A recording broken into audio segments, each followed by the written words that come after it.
Because there's a special time in my life and a special time in all of our lives. Life is coming for us. It's coming for us and the people that we care about. And one of the most important things is to recognize that and to discipline your thinking, not to get caught up in what I call the attention economy. That the major challenge that most people are facing right now, that has always been, from my perspective, what has prevented people from manifesting their greatness, is distractions. Distractions. As I speak to you now, I'm dealing with a distraction in my life. When something happens to you or someone you care about, it's a distraction. And you have to discipline your mind on how you manage that. Understand what Shakespeare meant when he said, nothing is neither good nor bad, but thinking makes it so. And how many of you know, and how many of you have had goals and things that you wanted to do, and you found yourself now, because of this virus and because of things happening to people you care about as well as to yourself, it's been a distraction. And so, in reflecting and journaling, I want you to write this down, because I'm really zeroing in on, and I want you to write this down. Live your life the way that you want to leave your life. I was talking to my second oldest son, Patrick, who just got back from a tour in the Caribbean islands, and he was in Aruba and several other places. And Patrick's mindset is, Dad, I want to see the world before I leave the world. I said, that's what I'm talking about. And I decided, I said, wait a minute. There were so many things that I could be doing. And I decided I wasn't going to do any more public events, that I would just do everything virtually. But I love being around you. I enjoy. And I said, I'm not going to be negligent. I'm going to be safe. I'm going to take all precautions. I've had all my shots. And if they want to give me another shot, I don't mind mooning them. You know, I got some room where y'all can put another shot. All right. But I said, hey, I'm 77. This is a double portion. 22. Bring out the greatness in you. It's a special time. The age of the Aquarius. And I said, I'm going to live my life the way I want to leave my life. And I'm going to prepare for you.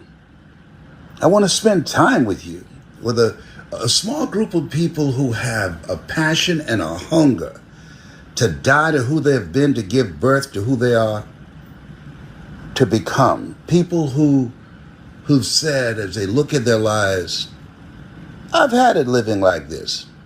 I want something else for me. Are you one of those people that you've said, this just can't be it? Here's something else. I like being happy. I like laughing, feeling good, being around people. Is that you? Listen, this, to me, this is the time to go in and to live hard and to go all out in doing that which you are to do.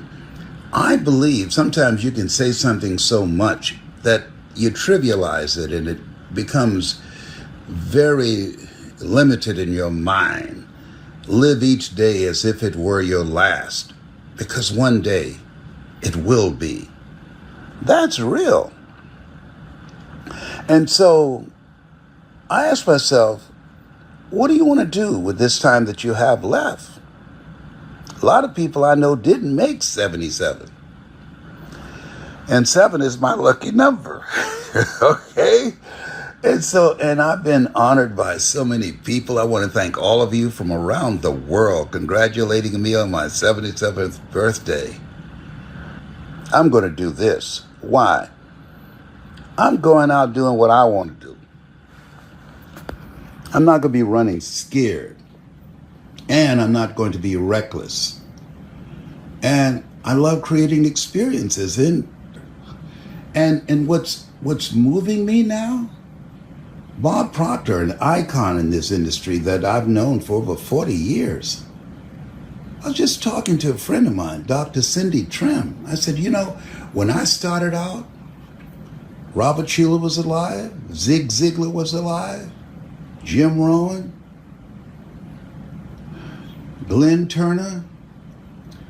When I think about all the people that are gone, Earl Nightingale, now Bob Proctor, all the people that are gone, when they selected the top 5 speakers in the world, General Norman Schwarzkopf, Robert Schuller, Paul Harvey, Lee Iacocca, and Les Brown. I was the only raisin in that glass of milk.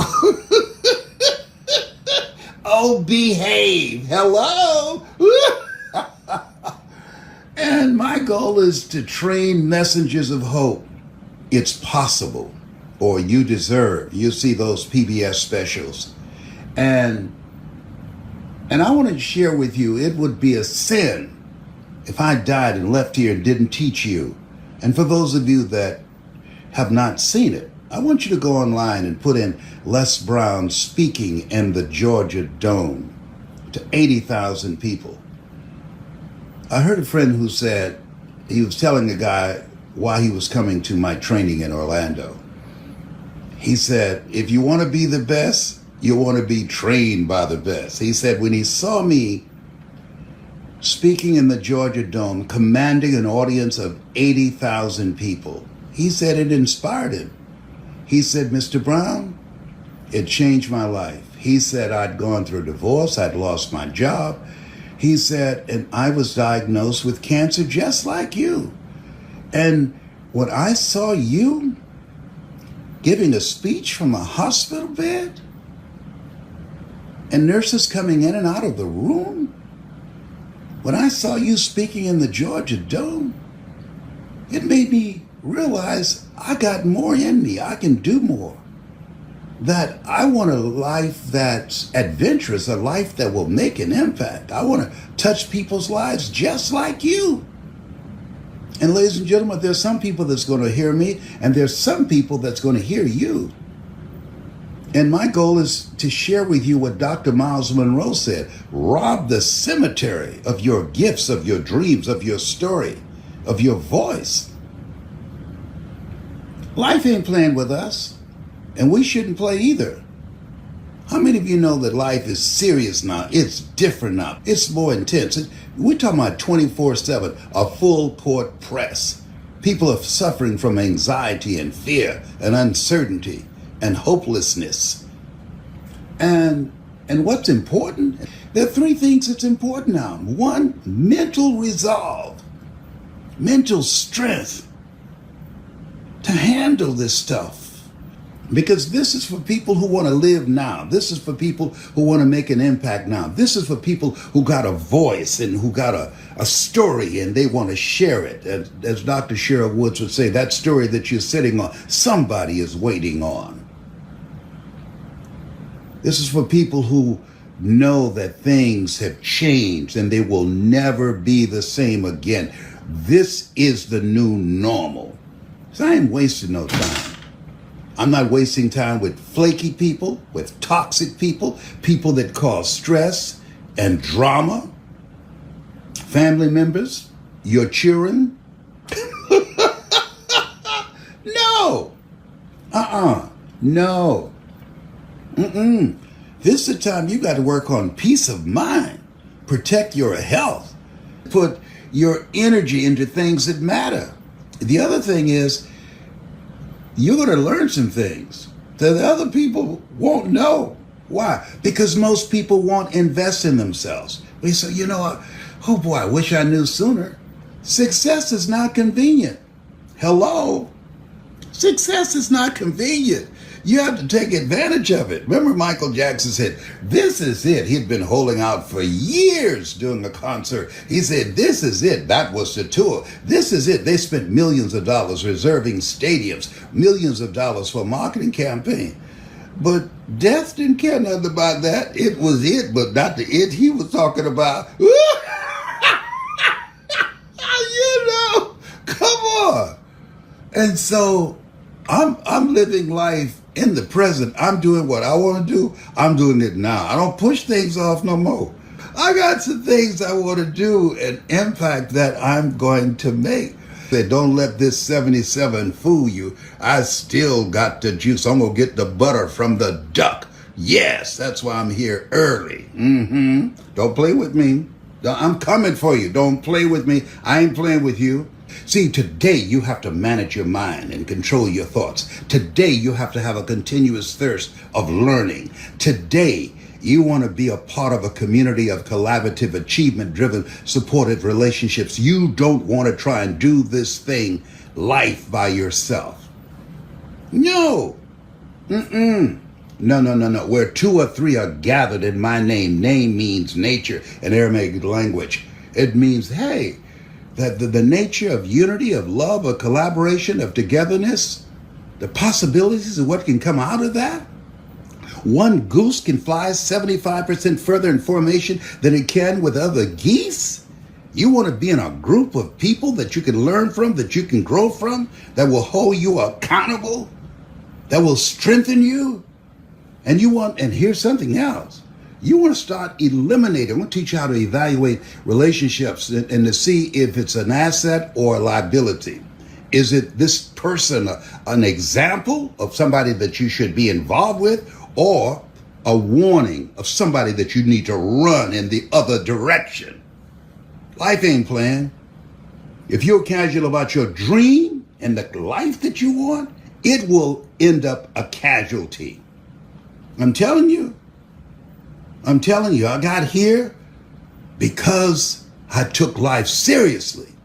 I wanted to buy my mother a home. I wanted to take care of her. And then all kinds of stuff happened. Just met my birth family for the first time last year. Saw pictures of my birth mother, Dorothy Bell Rucker, and she was a motivational speaker. Come on. Beulah Rucker out of Gainesville, Georgia, knew Mary McLeod Bethune and Eleanor Roosevelt. She was a motivational speaker. Come on. You can't make this stuff up. Come on. I knew nothing about them. My two brothers that I did not know, they said, you never saw our mother and you're just like her. How do you explain that? I don't know. Some nature, some nurture. I don't know. But I say Miles Monroe had a point. Live full and die empty. My goal is to die empty. No, to get the butter from the duck. No, to use all the talents, abilities, and the things that life has placed in me to serve you. Our kids are listening to us. I saw a 10-year-old girl committed suicide. Our children are listening to us. The level of anxiety. They did a study of over 42% of people that's going to the emergency rooms are dealing with unusual high levels of depression, of anxiety, of insomnia. People who can't get a good night's sleep. This place where we are, this is real. How many of you know, if you felt the stress and the pressure, things are happening in relationships unlike anything we've ever seen before. And I still believe that everything that I've experienced, everything that I have gone through, that God has prepared me for this time. And there's some of you that can hear me. The majority of people, I'm clear, my message is not for the majority of people. No, I'm not the one.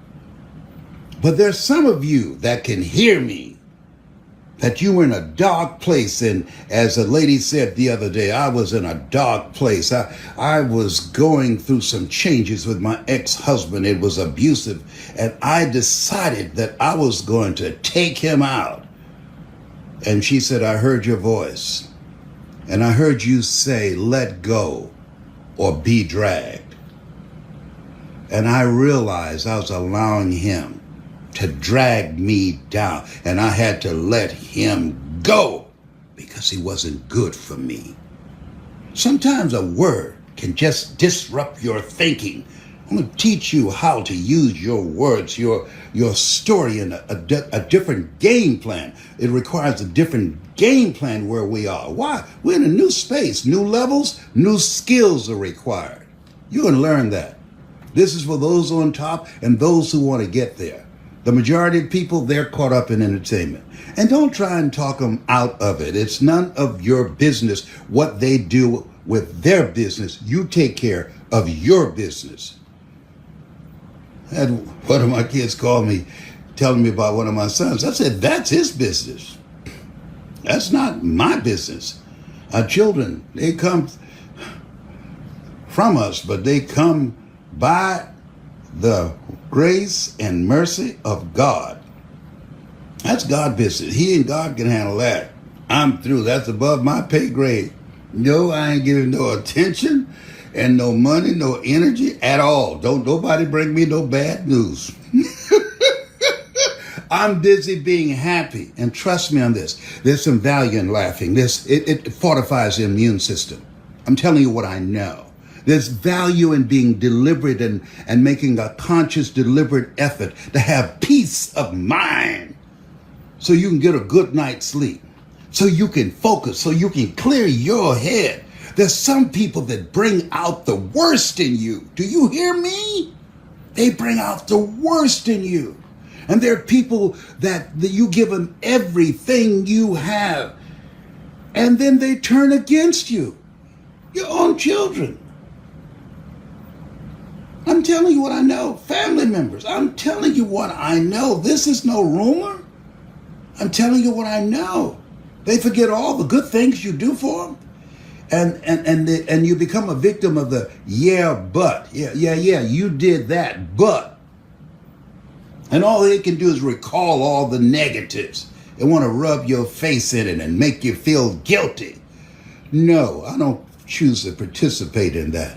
I'm living my life. I know I have my shortcomings. I know I'm not perfect. I know I'm here because of the grace of God's mercy.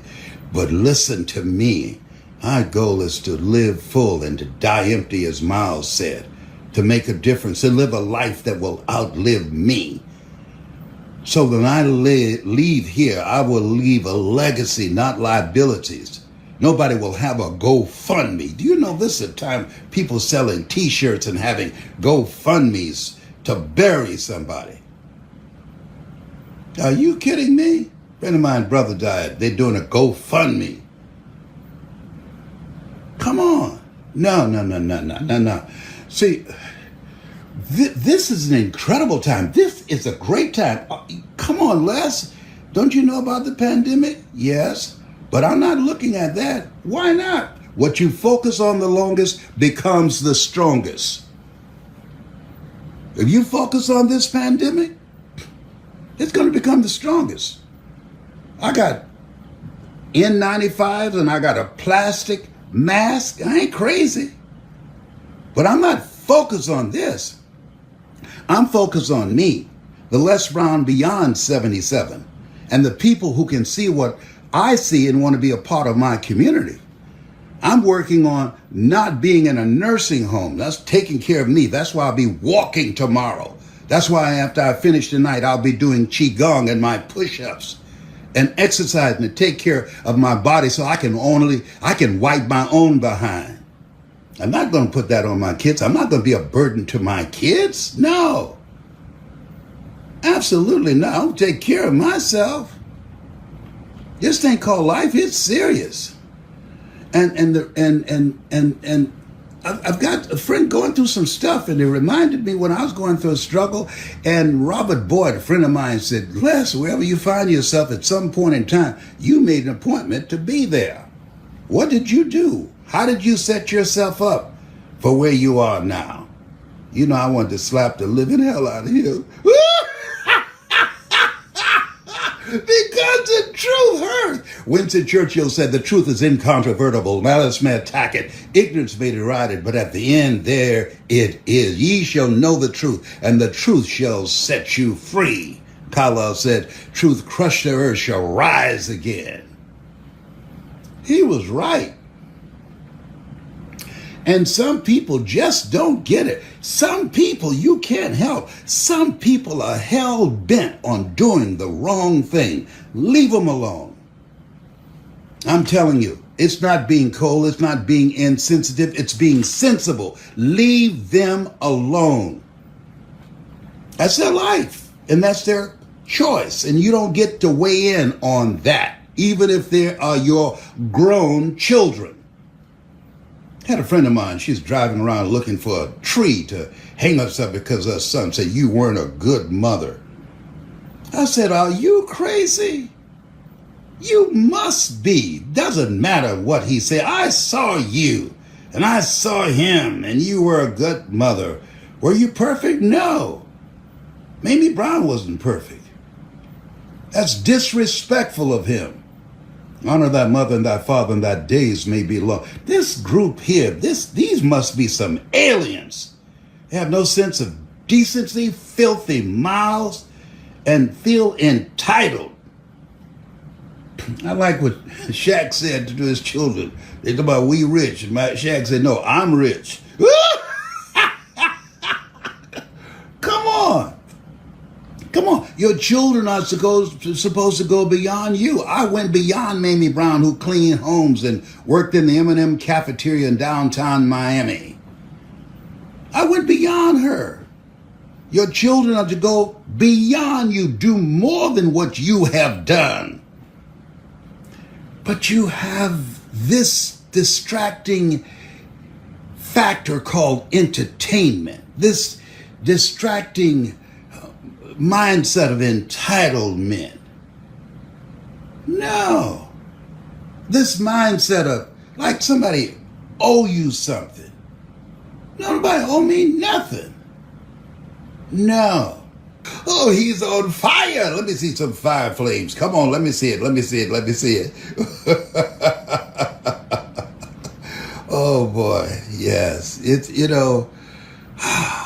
it's this thing called life.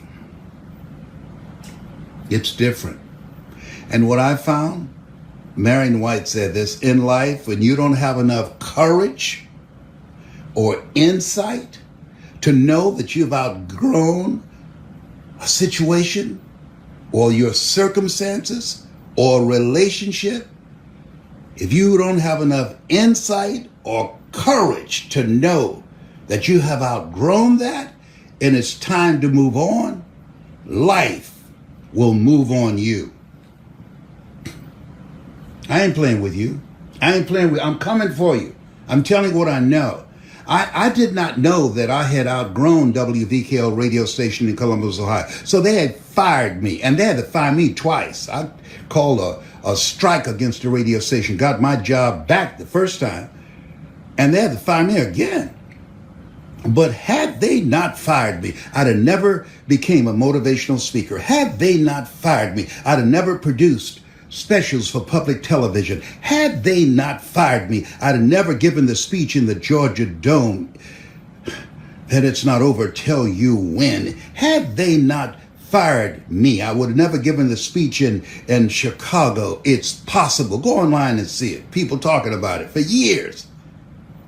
Helen Keller said, when one door closes, another door opens, but most people spend so much time focused at and talking about the closed door, they don't see the open door. How many of you had something happen to you, and at first when it happened to you, you thought it was tragic, you thought it was bad. Then you look back as you went into the future and say, whoa, I'm so glad that happened to me. It happened to me, but it also happened for me. L.C. Robinson said things may happen around you and things may happen to you, but the real important thing are the things that happen in you. How many of you know that's true? That you can look back at your life, you've been in a relationship and you were fighting for that relationship.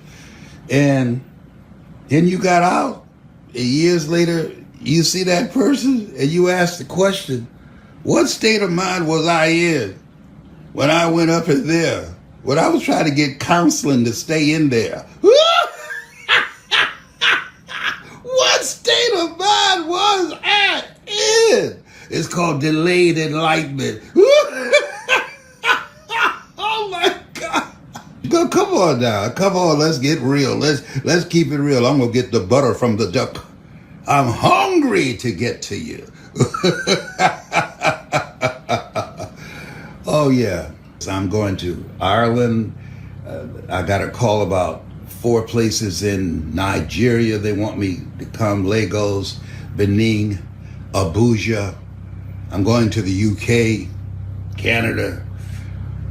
I think I'm going to do 7. 7 is my lucky number. 7 international flights. And that's it. Do the rest virtually. Why? 1, because I want to. And I can. I don't need the money. That's a good position to be in. 2, I want to spend more time with my grandchildren. I wish I'd had my grandchildren first. I wish I had them first. Hello. But I want to spend more time. They call me Papa. So, but here's what I want to say to you. You got greatness in you. And when you come to this training, I'm doing this. When you come to this training, I'm doing it all. Got some guests, but I'm doing this. It's going to change your life. I ain't playing with you. I'm coming for you. My goal is to finish life strong. I want God to say, well done, my good and humble servant. Live full, die empty. Warren Buffett said when he graduated from Harvard, the first thing he did, he took a communications course. Why? Because your ability to communicate, your ability to present yourself, we're going from brick and mortar. Virtual seminars. It's an $800 billion industry before the pandemic. Wow. I spoke in 3 states today from Orlando. Mickey Mouse is outside cutting my grass. My boy, that's my homie. He needs some part-time work. You know what? You got issues, my brother. Oh, you have something special. You have greatness in you. I hope I brought a smile to your face, made you feel good. Bye for now. Oh, behave.